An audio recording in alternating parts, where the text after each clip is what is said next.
Vamos lá, meus irmãos, vamos lá. Começando aqui, nosso 8º dia de aula de Religiões Comparadas 1 e 2. Já oramos, como é costume. Mais uma vez, boa noite, graça e paz. Graças e paz a todos, boa noite. Boa noite a todos. Boa noite, graças e paz. Hoje estaremos falando sobre o Espiritismo, estaremos trabalhando aqui sobre essa temática tão relevante, tão importante. Quero também pincelar sobre o teosofismo e, se der tempo, a gente também vai estar trabalhando um pouco em cima de algumas outras religiões espíritas. Eu digo se der tempo, porque, de fato, temos muito assunto para a gente estar para trabalhar hoje. Então, diante de todo o material que a gente tem para dissecar, eu quero me concentrar principalmente no Espiritismo. Mas, se der tempo também, eu estarei falando um pouco sobre Umbanda e Candomblé, que está dentro do pacote do Espiritismo, né? Aliás, deixa eu até fazer aqui uma ressalva, né, a todos os irmãos. O Espiritismo, ele acaba sendo essa terminologia mais recente, principalmente o kardecismo, ou aquilo que chamamos de mesa branca, mas, na realidade, quando nós olhamos de uma forma maior, com base nas escrituras, nós notamos que em muitas religiões do Oriente, ali está, de uma forma ou de outra, sendo também, eu diria, a origem de todo o espiritismo. Então, assim, é normal que hoje, quando chamamos aqui no Brasil de espiritismo, ou outros chamam de espiritualismo, ou qualquer outra religião, né, de fundo afro, ou mesmo que não seja de fundo afro, a gente sabe que essas são terminologias mais contemporâneas. No entanto, são religiões muito mais antigas. A gente vai ver tudo isso. Tá bom? Então, meus irmãos, vamos lá, né? Vamos lá. Estamos aí já quase no finalzinho das nossas tarefas, dos nossos trabalhos. E lembrando aos irmãos que as nossas aulas são gravadas para que vocês possam utilizar aqui e no futuro também, para que a gente possa estar utilizando com outras pessoas que vierem fazer esse curso aqui em EAD, tá bom? Então, está sendo gravadas as nossas aulas. Graça e paz, irmão Júnior, e graça e paz, irmão Wesley. Ok, graça e paz. Agora acho que resolvi. Isso, resolveu. Todos os irmãos aí. Graças a Deus. Boa noite.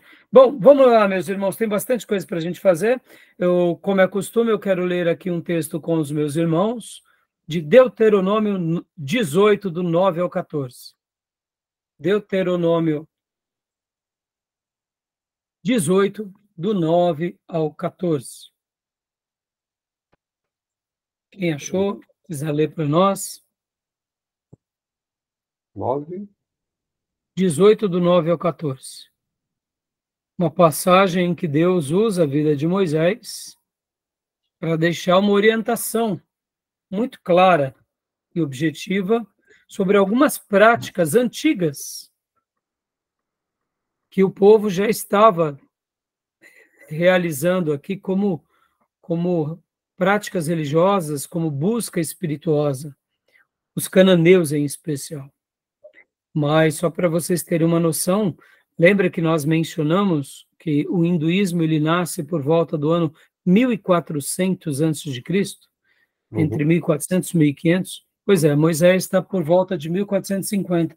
Ou seja, essas práticas, essas crenças e outras variantes já eram comuns naqueles dias, né? Então, quem achou? Júnior, quer ler para nós, Júnior? Ok. Quando entrares na terra que o Senhor teu Deus te der, não aprenderás a fazer conforme as abominações daquelas nações. Entre ti se não achará quem faça passar pelo fogo seu filho ou a sua filha, nem adivinhador, nem prognosticador, nem agoreiro, nem feiticeiro, nem encantador de encantamentos, nem quem consulte um espírito adivinhante, nem mágico, nem quem consulte os mortos. Pois todo aquele que faz tal coisa é abominação ao Senhor. E por essas abominações, o Senhor teu Deus as lança fora de diante dele. E serás como o Senhor teu Deus, porque essas nações que has de possuir ouvem os prognosticadores e os adivinhadores. Porém, a ti o Senhor teu Deus não permitiu tal coisa. Amém. Amém, meus irmãos. Pode ver que Deus, ele chama de abominação Sim. práticas espíritas e todas as suas derivações. Na concepção da palavra de Deus é uma abominação. Então, esse texto ele se autoexplica. Nós hoje estaremos trabalhando aqui em cima do material da apostila do professor Paulo Pescador, dos slides do professor Sidney de Paula, dos nossos livros, textos e outros materiais.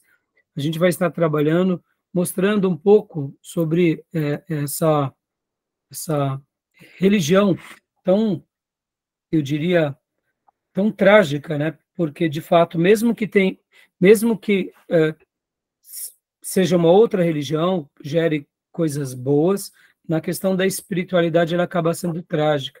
Eu sei que parece uma palavra até agressiva, mas porque a gente sabe que, na realidade, a gente tem que ter uma convivência em respeito, mas quando nós comparamos com relação à nossa fé e a base das escrituras sagradas, nós notamos que ela acaba sendo um sofisma misturado com espiritualidade, misturado com uma aparente ciência, num discurso de inteligência que acaba prendendo milhares de vidas e escravizando. E essa escravidão, querendo ou não, tem levado muito àquilo que nós chamamos, pelas Escrituras, de uma cegueira e de uma possível destruição eterna, porque quem não se arrepende dessas práticas acaba sendo julgado por Deus. Então, é com compaixão que nós estaremos estudando tudo isso, não porque somos melhores, mas porque temos a clareza da palavra de Deus entre nós. E hoje também a gente vai estar trabalhando um pouco em cima do livro-texto do Raimundo de Oliveira, do Seitas e Heresias, um sinal do fim dos tempos, e a gente vai estar pincelando alguns assuntos sobre ele e sobre todo esse material, tá bom? E como eu disse, irmãos, sem fazer aqui julgamentos, mas apenas tendo aqui essa palavra de, como que eu posso até me expressar, uma palavra dura, mas não temos outra para expressar como Deus se sente diante daqueles que praticam tais coisas. E por isso que eu quis abrir essa aula lendo esse texto de Moisés, onde o próprio Deus, logo no início das revelações, disse para Moisés: pois todo aquele que faz tal coisa é abominação ao Senhor. E por estas abominações, o Senhor, o teu Deus, os lança diante de ti. Aqui era um contexto dos cananeus, porque o projeto de Deus era salvar os cananeus, mas quando Deus se revela para Abraão, quase 500 anos antes, disse para Abraão: Abraão, você vai ficar numa outra terra com seus descendentes, e depois de 400 anos você voltará, porque aquelas nações ainda não chegaram a praticar o ápice das suas abominações. Ou seja, por volta do ano 2000 a.C., nos dias de Abraão, os cananeus já tinham práticas assim, práticas espiritualistas, práticas abomináveis, mas ainda não estava no ápice do pecado. E no momento em que chega nesse ápice, ou seja, quando o cálice da ira de Deus transborda, foi o momento agora de Deus trazer o seu povo de volta e, por meio do seu próprio povo, julgar aquelas nações. Então, só que antes de julgar, Deus revelava uma palavra de salvação. Tá bom? Tudo bem, meus irmãos? Joia? Então vamos lá, meus irmãos, vamos para o material, vamos para os slides, né? Alguém aqui foi espírita? Quem foi espírita ou de alguma religião afro, mesa branca, espiritualista? Eu não fui, mas meu pai frequentou. Mas eu era garoto, eu não tenho nem lembranças disso, né? Ele faleceu, eu tinha 4 anos, mas ele era praticante. E, enfim, era. Mais alguém? Não, Pastor, não fui da religião. frequentemente, mas meu pai faz parte, a minha mãe, minha avó que faleceu também fazia parte do espiritismo, minha família, da parte do meu pai, pertence a Entendi. essa religião. Joia. Irmã Fala. Marisa. Não, eu não fui Mas, da religião, mas eu já frequentei reuniões já, umas 2, 3 vezes. Inclusive, fui levar a criança joia. para a benzedeira e por aí vai. De uma forma ou de outra, irmãos, o catolicismo no nosso país, ele tem um envolvimento muito grande e sutil com o espiritismo, né? Nem todos os espíritas declarados são espíritas propriamente dito. Então, há uma miscelânea entre católicos e espíritas e católicos, que eles acabam se misturando um pouco. É claro, o verdadeiro católico, ele é católico, ele não mexe, mas tem um contexto e um contingente bem grande de pessoas que são católicas, mas frequentam seus terreiros, as benzedeiras, algumas práticas, fazem algumas coisas, né? E como tem espíritas realmente firmes que também vão às missas, tal. E para nossa tristeza, algumas práticas espíritas entraram, inclusive, aonde em algumas igrejas neopentecostais, né? Isso é vexatório, é humilhante, tudo, mas é uma verdade. A gente não pode negar que essas práticas, infelizmente, estão até mesmo entre muitos evangélicos, né? E a maneira em que é feito todo o culto, toda a mística, né? Tá bom? Mas vamos lá, meus irmãos, então vamos lá, né? Vamos lá. Pode falar, Fiote. Outro dia eu estava pensando, hoje em dia não é muito comum a gente ver espíritas como via antigamente, mas os poucos, pelo menos os poucos que eu cheguei a conhecer, eles são espíritas mais ou menos por uma espécie de romantismo baseado nos livros, né? Porque tem muitos esses livros daquela escritora Zíbia Gasparetti, se eu não me engano, onde ela conta algumas histórias de romance que vai ali além do além mesmo, e muitas pessoas acho que se identificam com isso, né? Sim, sim. Então, por isso que a gente nota que há uma quantidade muito grande de pessoas que flertam, né, Tomé? Flertam. Flertam e isso acaba sendo uma coisa muito perigosa, né? Mas, assim, só fiz o comentário só para vocês enxergarem esse horizonte, né? Porque uma coisa é o número em si de espíritas e outras coisas são aqueles que acabam tendo, né? Essa certa liberdade, essa certa empatia, que aí acaba sendo muito complicado, tá bom? Então vamos lá, meus irmãos, eu vou compartilhar aqui o material. Inclusive hoje, irmãos, dentro do nosso material, deixa eu mostrar aqui para vocês. Eu vou fazer alguns apontamentos aqui, estão vendo? Aqui, ó, capítulo de número 10, Teosofismo, né? Eu quero fazer só alguns comentários, porque... só um minutinho, irmãos. Uma pessoa está me chamando no telefone.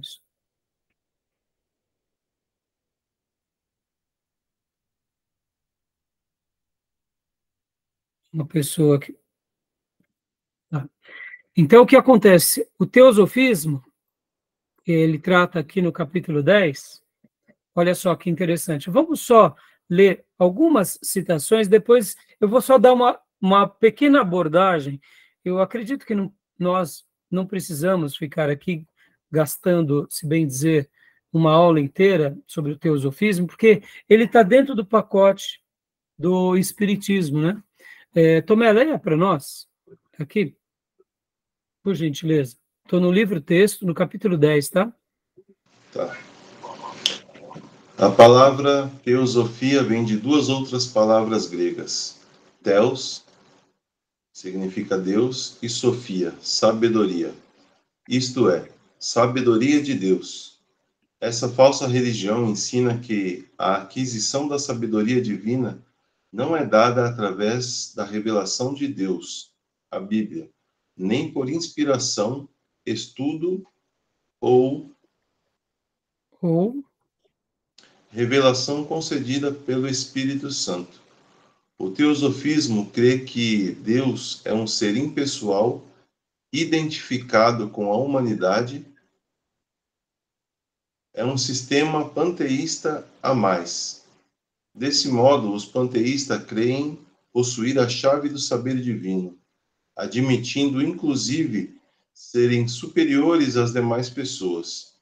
O teosofismo é, sem dúvida, uma ramificação do espiritismo e igualmente diabólico. Joia. Só queria dar essa síntese aqui, né? Porque essa palavra vem de Theos, que é Deus, e Sofia, sabedoria, né? Então, é uma religião que tenta, por meio da sabedoria divina, trazer ali revelações de um pseudo-Deus, mas mesmo assim é um ser impessoal, indefinido, né? E dessa forma, ela acaba sendo uma ramificação do espiritismo. A leitura do próprio texto aqui, vocês vão ver quem é a pessoa que, no caso, essa Helena Petrovna, que ela, aqui tem esse outro nome, não sei a pronúncia correta, que ela seria a fundadora dessa reunião, dessa religião, né? Então, como eu disse para os irmãos, depois deem uma lidinha aqui e qualquer coisa vocês me procuram, eu esclareço. Mas a autoexplicação é muito simples. Vocês vão ver que eles fazem uma releitura do Espiritismo e, diante disso, tem ali a sua religião mística, de uma forma regada de panteísmo, tá bom? Tá, tudo bem até aí, meus irmãos? Tranquilo? Querem fazer alguma pergunta? Inclusive, tem alguns artistas roladianos que já seguem essa seita aí. Sim. Então, assim, muitas pessoas, inclusive, viu, Júnior, foi boa o seu assunto, o seu comentário, porque o que acontece? Muitas pessoas acabam seguindo o espiritismo, ora pela conveniência e ora pelo estilo de vida em que o espiritismo também proporciona. Porque, irmãos, o espiritismo, ao mesmo tempo, a gente vai trabalhar aqui, que a definição básica dele é que sem obras não há salvação. Se pudéssemos resumir toda a tese do espiritismo a salvação ou a evolução se alcança pelas obras. Então, diante dessa premissa, eles constroem toda a sua religião, tá bom? Então, assim, o teosofismo, ele é mais um braço desses, como muitos outros que surgem a partir do espiritismo. Como eu disse, o espiritismo, a gente vai abrir agora aqui no livro-texto, capítulo 2, que fala sobre o espiritismo, mas esse nome espiritismo é mais recente. Pode ver que lá com Moisés chama necromancia, consulta aos mortos, ou seja, aqueles que praticam tais práticas.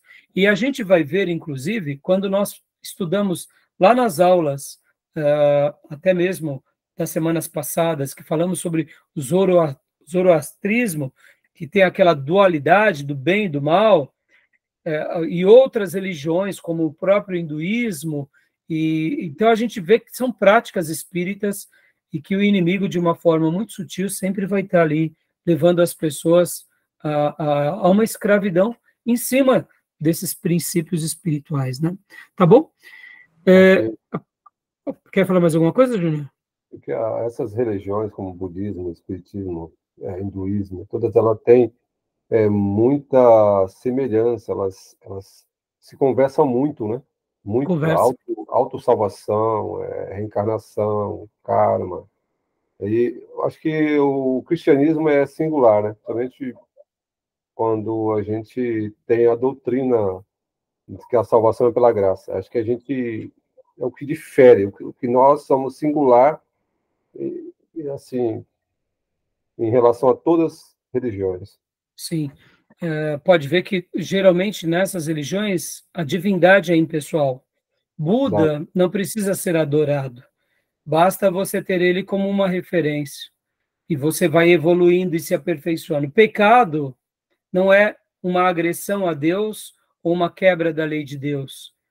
Pecado é uma influência por causa da vida que você, diante das suas escolhas, comete e você regride, aí você tem que se aperfeiçoar. Então, é isso que você falou. Todas essas religiões, elas acabam se conversando, elas acabam tendo as suas sofismas, né? Porque o que é um sofisma? Nada mais é do que um argumento muito inteligente, mas que dentro dele tem erros, tem falhas, tem mentiras. Então, sempre haverá muitos sofismas, mas é sempre muito bem construído, é sempre muito bem elaborado, é sempre muito bem estruturado, e a gente não pode negar a influência sobrenatural. Então, aqui, só fazendo uma leitura bem breve aqui, Tomé, leia para nós o capítulo 2, essa primeira parte, só essa introdução, para a gente ir lá para a apostila do professor Sidney.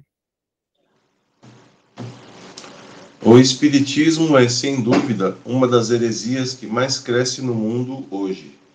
O Brasil, particularmente, detém o triste recorde de ser o maior reduto espiritista do mundo. O seu crescimento se dá, em grande parte, devido ao fascínio que os seus ensinos exercem sobre as mentes das pessoas desprovidas do verdadeiro conhecimento e alienadas de Deus, alheio à palavra de Deus e divorciado de toda a verdade. O Espiritismo tem se constituído numa espécie de profundezas de Satanás, pronto a tragar pessoas incautas que estão a buscar a Deus em todos os lugares e por todos os meios.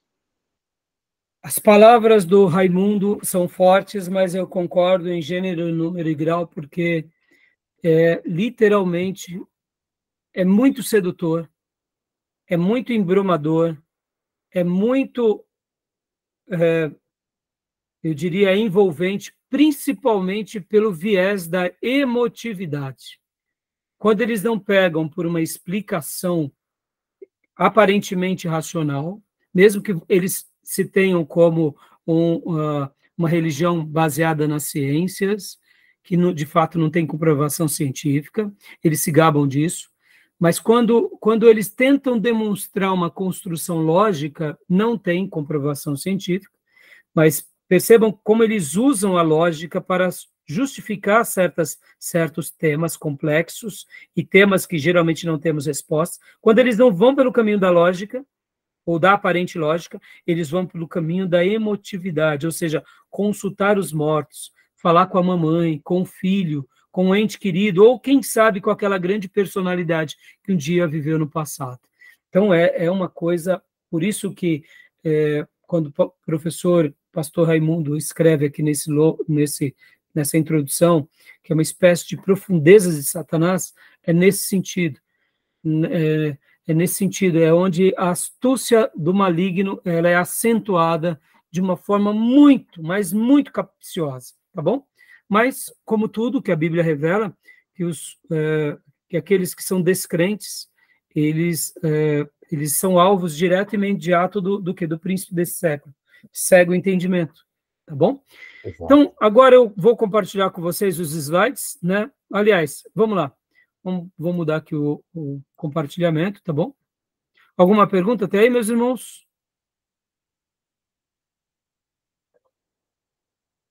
Vamos só ler aqui. Júnior, leia para nós essa definição da apostila do professor Paulo Pescador.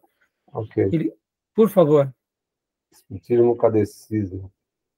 O pastor Paulo Sérgio Batista define o Espiritismo. É definido como crença antiguíssima, defensora da ideia de que os mortos têm acesso ao mundo dos vivos, que os contatam e consultam.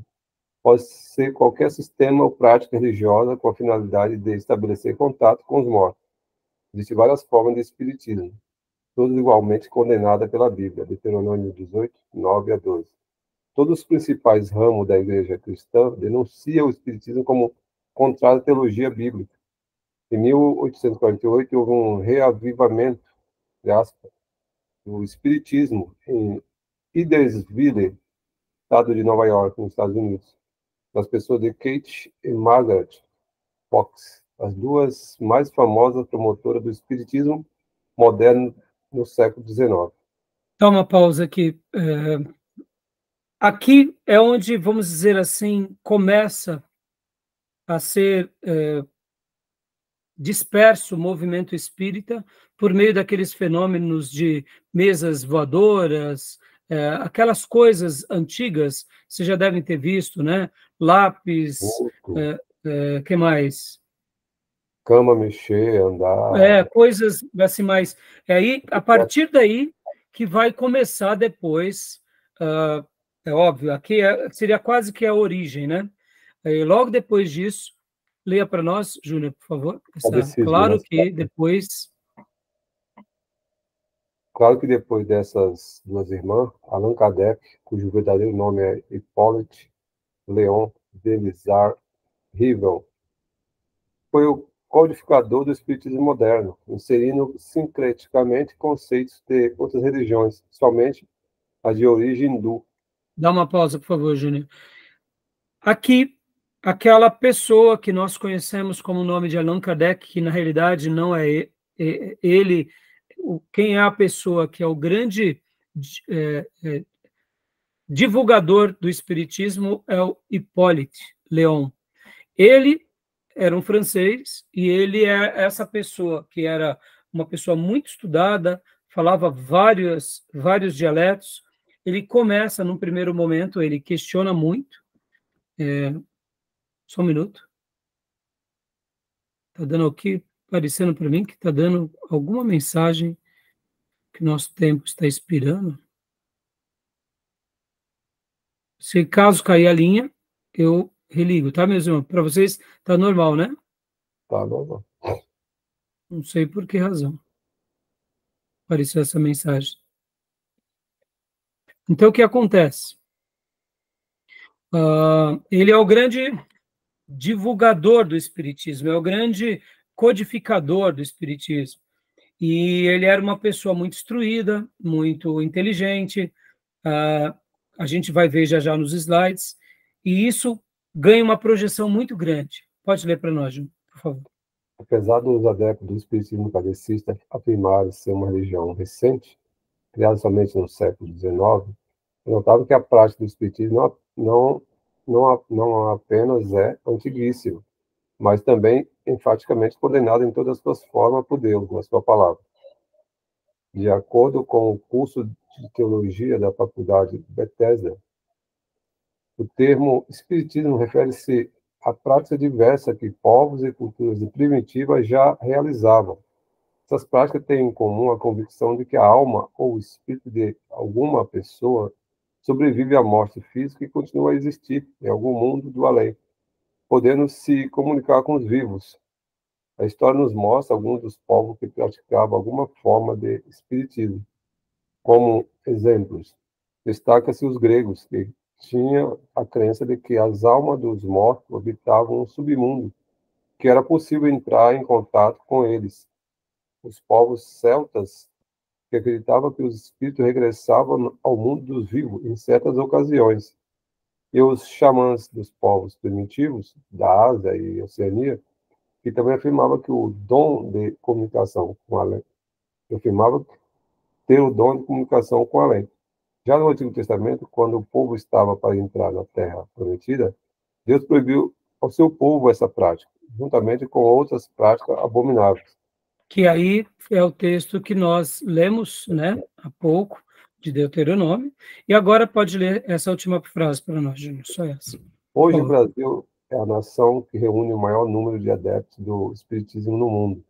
Segundo o censo de 2010, realizado pelo IBGE, Instituto Brasileiro de Ciências, o número de adeptos dessa religião passou de 2,3 milhões em 2000 para 3,8 milhões em 2010. Um espantoso crescimento de 65% em apenas 10 anos.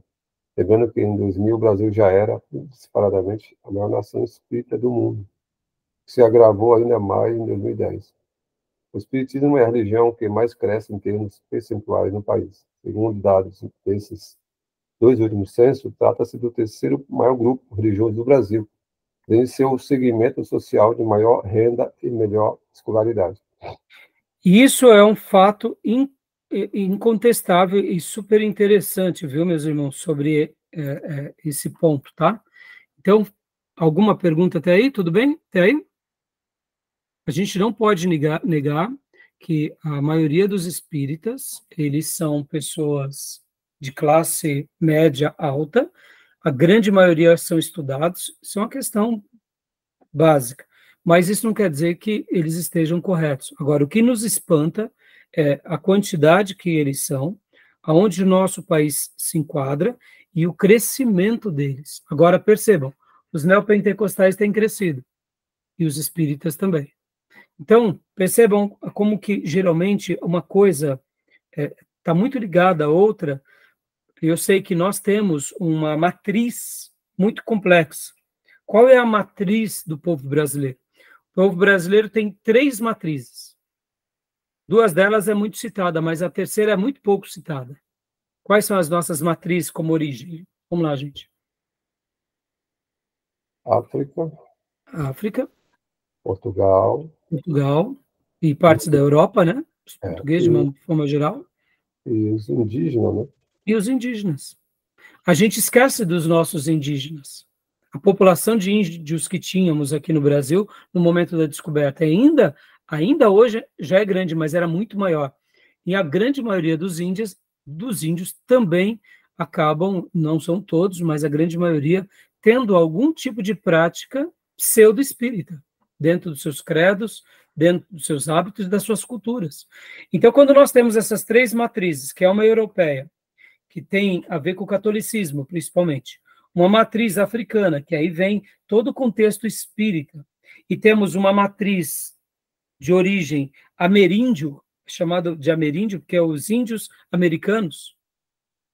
Então, a gente tem um pano de fundo muito místico, que pode ver que todos nós temos um pouco dessas 3 culturas. Algum traço nós temos, de uma forma ou de outra. Então, a nossa natureza, a nossa criação, a nossa formação como estrutura, não é uma formação muito lógica, é uma formação até mais latina, mais emotiva. Mas aí a gente tem partes, né, da cultura europeia, partes da cultura africana e partes da cultura indígena, nativa. Então, é um pano de fundo que propicia muito o crescimento do espiritismo, né? Podem ver que o índio, ele é uma pessoa muito desapegada com as coisas, geralmente, da vida, mas eles estão muito conectados à natureza e àquilo que eles creem. Então, essa natureza, vamos dizer assim, esse estilo de vida, parece que não, mas muitos de nós herdamos. E esse é um traço ameríndio, né? Podem ver que o índio, ele não é uma pessoa que foi escravizado. Por isso que trouxeram os africanos para poder ser a matéria-prima barata dos europeus, que foi uma atrocidade que fizeram contra, né, os africanos. Mas os índios, eles preferiam morrer. E por quê? Porque eles não se davam ao jugo do trabalho escravo, mas eles têm um estilo de vida totalmente livre. E é comum, muitas vezes, nós conhecemos pessoas até caucasianas, branquinhas, ou quem sabe até mais morenas ou negras, mas que eles são espíritos livres, são traços indígenas na nossa cultura. São pessoas assim que não gostam, odeiam ficar presos numa sala, o negócio deles é estarem na rua, vendendo, negociando, contato com a natureza.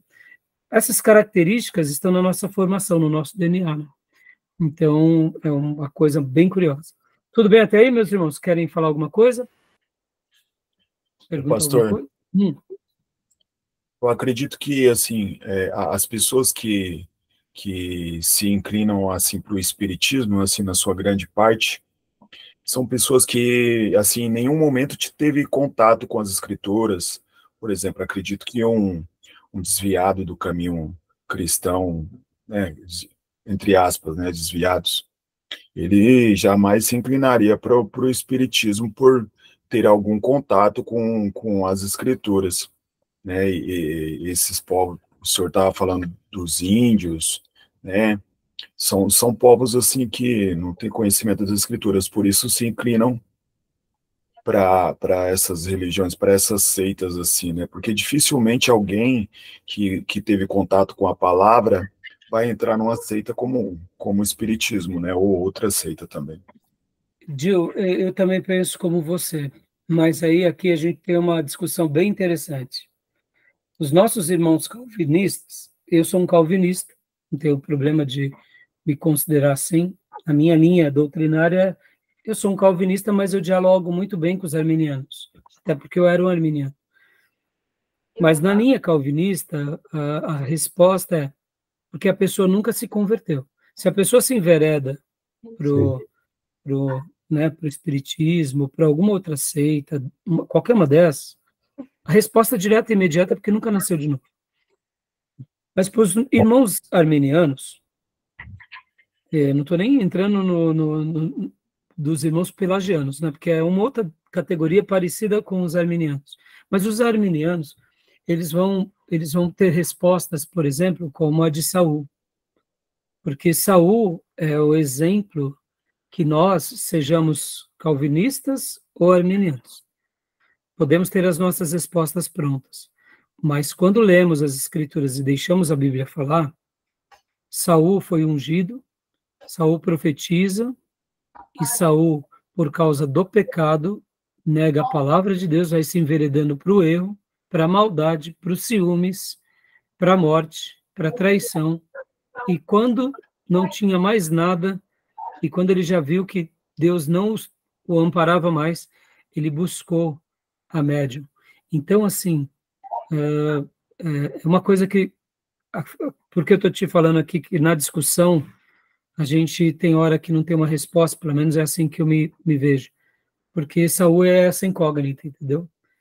E se Saul foi essa incógnita, se existirem outras, a gente não tem resposta, sabe, Gil? Mesmo que eu, como de uma linha mais conservadora, eu digo, ele não foi eleito, eu prefiro nessa hora só me calar e falar, eu não entendo.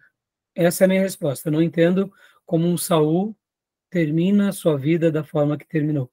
E a outra incógnita não é tão grande quanto essa, mas são os 2 episódios que a Bíblia menciona sobre o próprio Judas Iscariotes, que traz Jesus, e Ananias e Safira, que estavam dentro da igreja, fazendo obras para Deus e mentindo. Foram mortos por Deus. Então, eu não consigo responder sobre eles. Eu simplesmente me calo e falo, Deus tem a resposta. Sabe assim? Porque é muito complicado. Uma coisa eu sei, se a gente estiver firme em Jesus e não flertar com o pecado, o Salmo 1 vai se cumprir em nós. Nós seremos como uma árvore plantada junto à corrente de águas, no tempo certo daremos os frutos e tudo que fizermos prosperaremos. No entanto, na hora que a gente começa a flertar com o pecado, na hora que a gente começa a brincar com o erro, aí aqui a lista aumenta, viu, Gil? Lembra que eu falei que os neopentecostais crescem como os espíritas crescem na nossa nação? Na minha opinião, muitos pastores neopentecostais, eles são mais espíritas e pais de santo em nome do pastorado, do bispado ou até do apostolado, do que verdadeiros servos de Deus. Não digo que muitas pessoas que estão lá naquelas igrejas tenham ciência disso, não, muitos nem têm. Porque aí é onde entra a misericórdia de Deus sobre essas pessoas. Mas, na minha opinião, esses homens, eles já têm o espírito do anticristo e o espírito do falso profeta. Logo, não é nem um pouco diferente de um espírito maligno, revestido literalmente, é como se fosse aquela história, né, do lobo revestido de pele de cordeiro. Porque o que é o falso profeta? O falso profeta, pode ver, ele cura em nome de Jesus, ele profetiza em nome de Jesus, e naquele dia do julgamento, o Senhor ainda vai dizer, apartai-vos de mim, e eles vão responder, mas em teu nome curamos, em teu nome profetizamos, em teu nome expulsamos demônios. E o Senhor, naquela passagem, não diz, não, vocês não fizeram isso. Vocês fizeram. Mas era como se fossem, sabe, pessoas que se enveredam para o poder de Deus, tomam proveito do poder de Deus, flertam com o pecado, conscientes, não é espírita declarado, mas servem as trevas pelas suas ambições. Seria o retrato do Novo Testamento e o retrato da punição dos falsos profetas, que personifica bem o profeta Balaão do Velho Testamento. É um profeta Balaão numa nova dimensão. Ou seja, seriam praticamente espíritas. Só não tem esse nome. E não tem a coragem de levantar a bandeira do espiritismo. Mas eles sabem que estão errados, porque estão no pecado, fazem coisas erradas, contrariam e negam a palavra, mas continuam se afirmar em cima do seu ego e se satisfazer em prol das suas conquistas egoístas. Então, Gil, eu confesso que eu não sei. Eu fico... Eles são convertidos. Né? Se foram convertidos, se desviaram. Eu sei que aí é onde entra as discussões, né, da predestinação e do livre-arbítrio, mas assim, aí é assunto para teologia sistemática. A questão da vontade secundária de Deus e da responsabilidade da pessoa. O homem tem responsabilidade. É aí que entra essa questão. Pastor, pois não, Fiote. eu tinha um colega de trabalho que ele já tinha sido evangélico, mas hoje ele é mais voltado para o lado do espiritismo. Só que, ao que parece, essas pessoas também que se iludem com o espiritismo, eles não têm esse conhecimento mais aprofundado do que é o evangelho. E acabam encontrando, que nem eles têm o evangelho segundo Allan Kardec, que é um evangelho mais doce, né? Mais de amor. Eles acabam se fantasiando por isso e adaptando, né, a ele. O espiritismo, né, irmãos, é uma religião que, vamos dizer assim, satisfaz muito o ego. Porque você faz boas obras, mas, ao mesmo tempo, você vive da sua forma. Então, ou seja, você acaba tendo uma certa complacência, né? Pecado, por exemplo, não é trabalhado. Mas vamos lá, vamos para os slides aqui. Mas, joia, Tomé, eu concordo com você e com o Gil, que são pessoas que não se converteram mesmo. E eu citei aqui Saul, e eu poderia até parafrasear com Balaão, porque os dois, pelo menos pelos que os textos mostram, um dia tiveram contato com Deus vivo, e depois se perderam. Aí como isso acontece, meus irmãos? Eu só resumo da seguinte forma, é o pecado, se desviou. E outra coisa aí que também que é muito comum, está falando dessas religiões, todas elas estão em harmonia, que para ele não existe pecado. Como nós temos a palavra de Deus, ele é direto contra o pecado. Ele fala sobre o pecado. E para ele não tem essa questão de pecado. Não existe. Então, é ignorância, se consegue com educação, instrução. Aí você vê no panteísmo, no hinduísmo, no budismo, e esse ismo todo. Não terás isso como uma afronta a Deus, né? Então vamos lá agora, meus irmãos, para os slides aqui do professor Sidney de Paula. Ele aqui, no caso, é o Espiritismo, né? Vamos lá.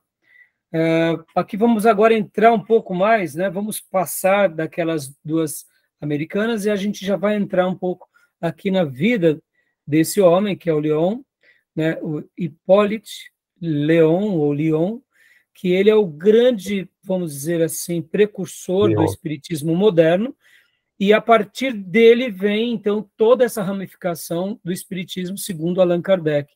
E, inclusive, irmãos, deixa eu falar uma coisa aqui para vocês. O espiritismo kardecista não gosta de ser comparado aos espiritismos da Macumba, Umbanda ou Quimbanda, porque, segundo a concepção deles, esses espíritas, por parte das suas raízes afros, eles mexem com espíritos, mas é de uma ordem mais inferior. Então, o espiritismo kardecista, eles têm já uma prerrogativa de se sentirem mais elitizados, mais sábios, mais diferenciados, tá bom? Isso é importante a gente saber, viu? Tá bom? Então, leia para nós, pastor Dione, por gentileza. Vamos sim. Espiritismo. Nasceu em Lyon, em uma família católica. Seus antepassados sobressaíram na advocacia e na magistratura, mas se sentiu mais atraído pela filosofia e pelas ciências. Começa seus estudos em Lyon, mas parte para a Suíça e vira discípulo de Pestalozzi, um educador. Ambos influenciam a reforma de estudos na França e Alemanha. Se formou bacharel em letras e ciências e doutor em medicina. Falava alemão, inglês, italiano e espanhol. Então, Desculpa, pode continuar. Leia a última frase, pastor? Imagina. Como educador, publica obras em campos educacionais variados. Então, ele era um figurão. Ele era um doutor em medicina, tinha bacharel em letras, ciência, falava vários idiomas, tinha um corpo de pessoas que foram seus influenciadores. Então, assim, percebam, ele já vinha de uma família de pessoas bem instruídas. Então, quer dizer, ele não era uma pessoa simplória, não era uma pessoa comum, ele era uma pessoa que, da média, se destacava, né? Então, pode ver que ele publica obras, né? Então, continuando, pastor, por gentileza.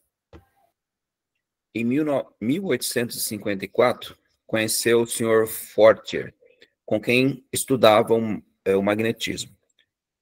Abre aspas. Eis aqui uma coisa que é bem mais extraordinária. Não somente se faz girar uma mesa, magnetizando-a, mas também se pode fazê-la falar.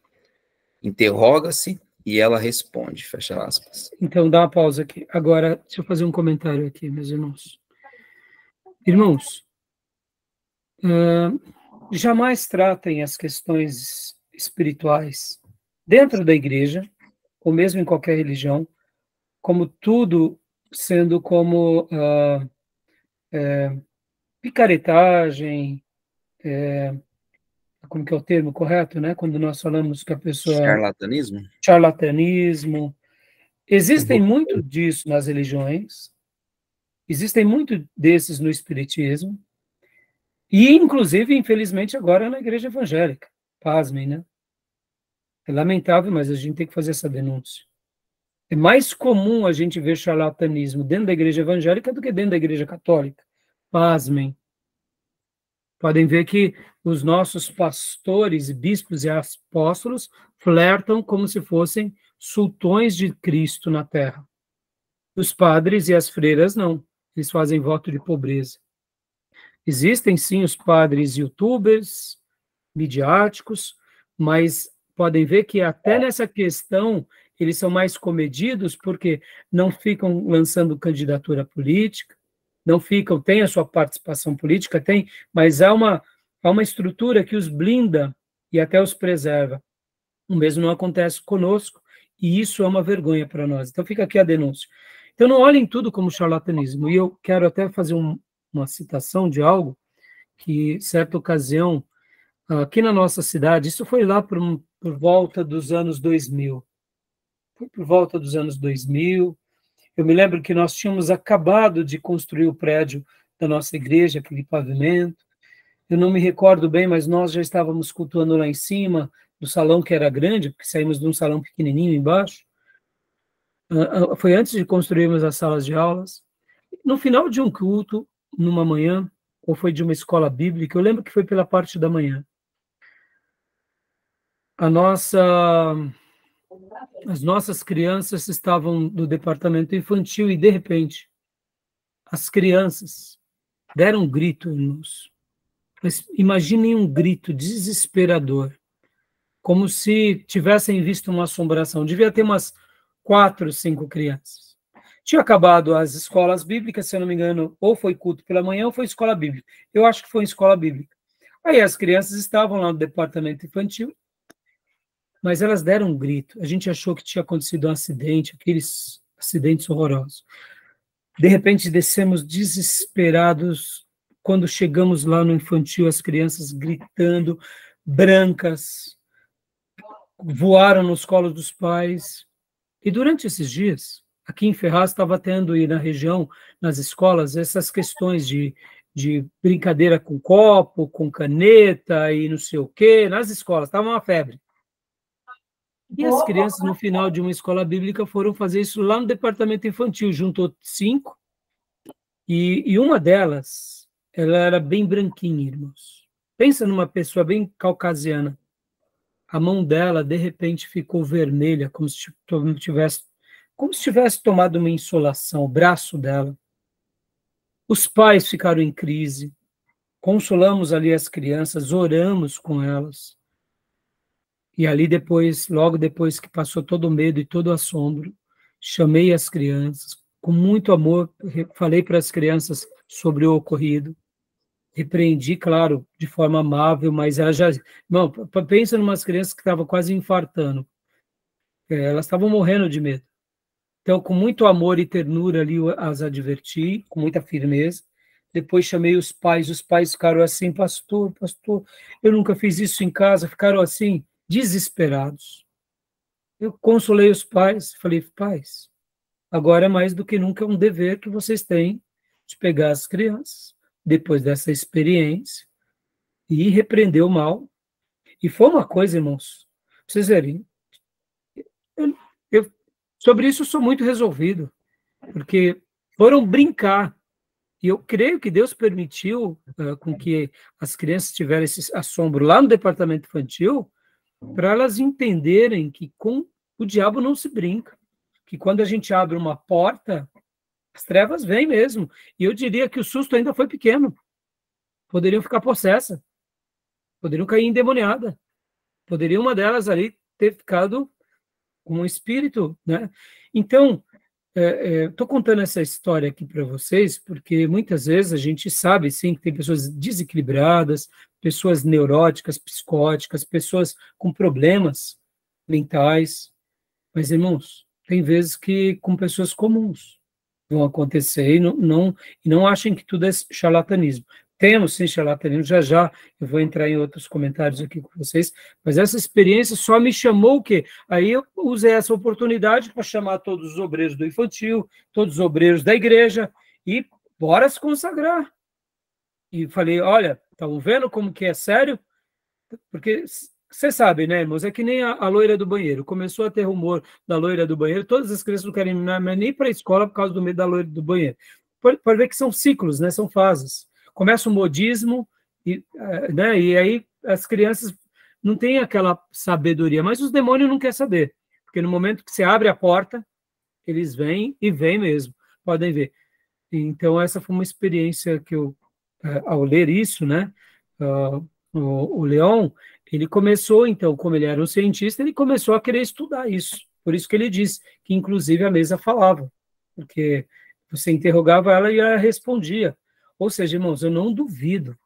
Sim, tem muito charlatão, tem em todo que é lugar, mas eu não duvido que as forças do mal tomam um proveito imenso nessas horas em que as pessoas se abrem para elas. Tá bom? Tudo bem? Pastor, conclui a leitura desse slide e a gente vai dar uma pausa logo depois, né, dessa leitura. Ok. Rivail diz ser cético até que se prove que a mesa tem cérebro para pensar e nervos para sentir. Até lá, isso é só uma fábula. A ideia de uma mesa falante não lhe parecia lógica. Encontrando um antigo amigo, falou sobre os fenômenos por mais de 1 hora. Este amigo, empolgado, né, foi o primeiro a falar sobre a intervenção dos espíritos, que não o convenceram, só deram mais dúvidas. Joia. Meus irmãos, a gente vai dar uma pausa aqui, mas antes de dar essa pausa, só comentar sobre isso. Lembram que nas nossas aulas de História dos Avivamentos, o que estava acontecendo nesses dias aqui, irmãos? Vocês se lembram? Eu confesso que eu não me recordo, mas deduzo que era uma proliferação do próprio ocultismo, né, como é sugerido aqui. Sim, mas dentro do movimento evangélico lá na Inglaterra e aqui na América. O avivamento, né? Isso, O Azusa. exato. O avivamento, a Rua Azusa ainda não tinha começado. 50 anos faltava. Mas aqui eram os grandes avivamentos de quem? De Wesley, de Whitefield, Spurgeon. Estão entendendo, meus irmãos? Jonathan Edwards, um pouquinho depois. Olha o diabo aí. Olha o diabo aí usando pessoas para quê? Para também enganar diante do quê? Da pregação do evangelho. Nunca subestimem, meus irmãos. Hã? Falou também enganar. Como? Falou também enganar. Ah, não, desculpe, falei errado, né? Não, o diabo também enganando pessoas, né? No caso, obrigado, Júnior, pela correção. O Deus levantando seus profetas, seus vasos, e o diabo usando o que? Das suas artimanhas para enganar as vidas, para que o verdadeiro evangelho não venha sobre eles. Obrigado. Tem horas, Júnior, que isso eu acabo pensando em algo e falo outro. É a língua pesada. Normal. Mas eu confesso que tem hora que eu fico tão triste quando eu vejo esse tipo de erro nas minhas pregações, porque eu falo, poxa, cadê o quê aqui? E o também, e o, né? Que a gente acaba mais obrigado, viu, Júnior? Preciso me prestar atenção mais nessas coisas. Mas tá bom, meus irmãos, foi por esses dias em que a Europa estava sendo sacudida. O diabo é astuto, irmãos. Ele não está dormindo, né? Ele está atento aí para quê? Para seduzir as pessoas, para enganar as massas.